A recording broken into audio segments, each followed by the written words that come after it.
The white-hot searing pain flashed across his face, and warm blood flowed into his eyes, the red fluid obscuring his vision. He hoped his wife and daughter made it out of there. Jason felt a warm, slimy substance wipe up his cheek and struck out, hitting something solid in the thin air. It was solid as a wall, but buffered by softness. Fur, maybe?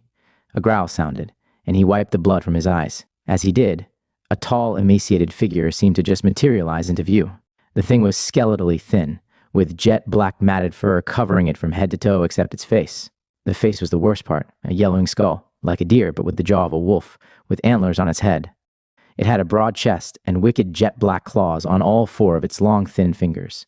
The monster's eyes were black holes with a blue light, similar to a candle's light as a pupil, following each of his movements hungrily. Then the beast turned toward the hill where his wife and daughter were.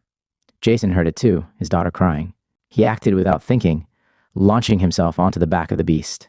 Why aren't they in the truck? What are they doing? He clung on around the thing's furry neck, the neck fluff in his eyes and nose reminded him of a lion's mane, but far more putrid.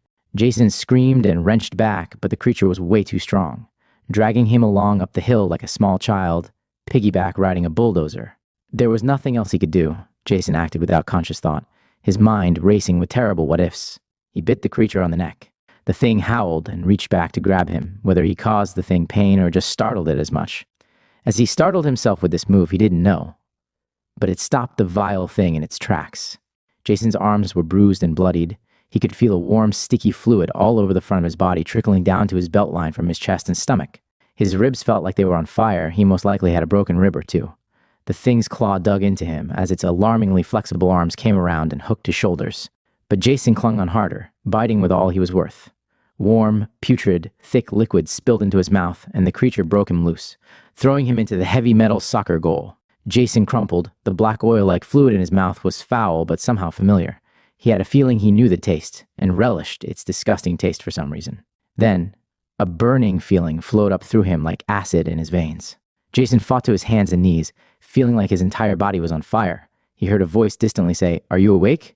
But he couldn't tell where it was coming from. His world broke, and he no longer thought. The pain vanished. The field vanished.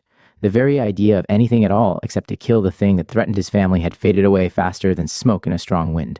His arms contorted and grew, bones crackling and ligaments snapping. The pain was unimaginable, yet it meant nothing to him. His face elongated, and he felt like it was, ripping apart. Thick white fur sprouted from his entire body as his clothes tore away. Horns, thick black and curved back like a ram, grew on his head. His hands grew into wide paws like a bear, but with each finger being no more than a 10-inch straight black claw. His mouth was blunt and white like bone,